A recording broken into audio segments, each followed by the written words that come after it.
அனைவருக்கும் வணக்கம். இன்றைக்கி திருக்குறளை பற்றி பார்க்கலாம். திருக்குறள் 17 கீழ்க்கணக்கு நூல்களில் ஒன்று. உலகப் பொதுமறை என்று அனைவராலும் போற்றப்படக்கூடிய நூல். வாழ்க்கைக்கு தேவையான அடிப்படை கருத்துக்களை எல்லாம் எடுத்துரைக்கின்றது.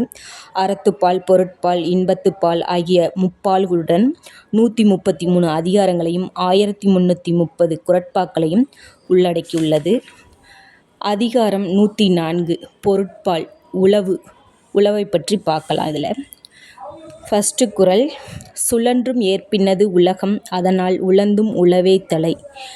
உலகத்தில் எத்தனையோ பல தொழில்கள் செய்தாலும் ஏர்த்தொழிலை நம்பியே உலகம் இயங்குகின்றது.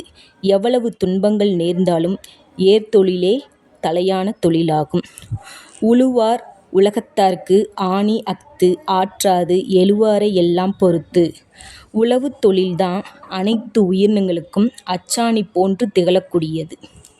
உழுதுண்டு வாழ்வாரை வாழ்வார், மற்றெல்லாம் தொழுதுண்டு பின் செல்பவர். அதாவது உழவு தொழிலை செய்யக்கூடியவரைத்தான் நாம் போற்றி செல்ல வேண்டும். 4வது குறள். பலகுடை நீழலும் தங்குடை கீழ் காண்பர், அலகுடை நீ அளவர். அளவர் அப்படின்னா இங்கே உழவர் அப்படின்றத குறிக்கும். பல அரசர்களின் குடை நிழல்களும் கூட உழவர்களினுடைய குடையின் கீழ்தான் காண வல்லவர்கள். 5வது குறள். இரவார் இறப்பார் கொன்று ஈவர், கரவாது கை செய்துண் மாலை அவர். சொந்த உழைப்பினால் உண்ணும் உழவர்கள் யாரிடம் சென்று யாசகம் கேட்க மாட்டார்கள். தம்மிடம் கேட்பவர்களுக்கும் தவறாது உதவி செய்யும் மனப்பான்மையை உடையவர்கள் உழவர்கள். 6வது குறள். உழவினார் கைமடங்கின் இல்லை, விளைவதும் விட்டேம் என்பார்க்கும் நிலை.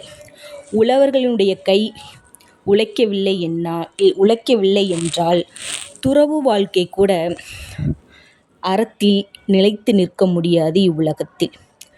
7வது குறள். தொடிப்புழுதி ஹக்சா உனக்கின், பிடித்தெருவும் வேண்டாது சாலப்படும்.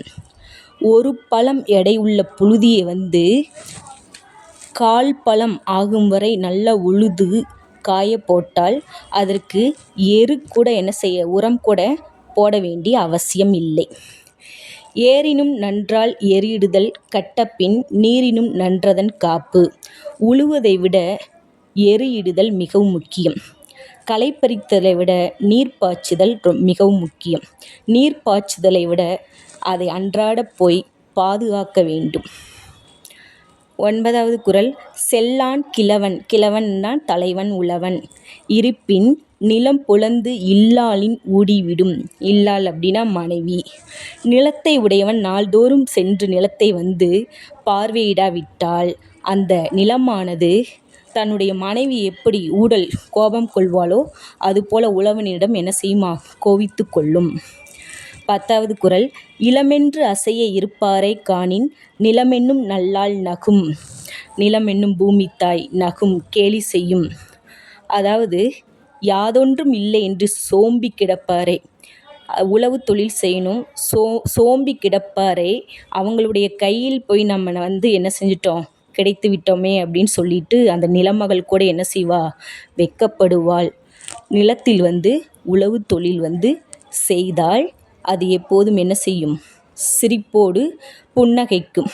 இல்லை என்றால் நகும், கேலி செய்யும். இவனுடைய கையில் நாம் என்ன செஞ்சோம், மாட்டிக்கொண்டோமே, நம்மளை உழுது விவசாயம் செய்யவில்லையே அப்படின்னு என்ன செய்யுமா, உழவன் மீது கோபம் கொள்ளுமா அந்த நிலம். நகும் அப்படின்னா கேலி கிண்டல், அதாவது சிரிக்கும், நகைப்பு செய்யும் அப்படின்னு சொல்கிறார்.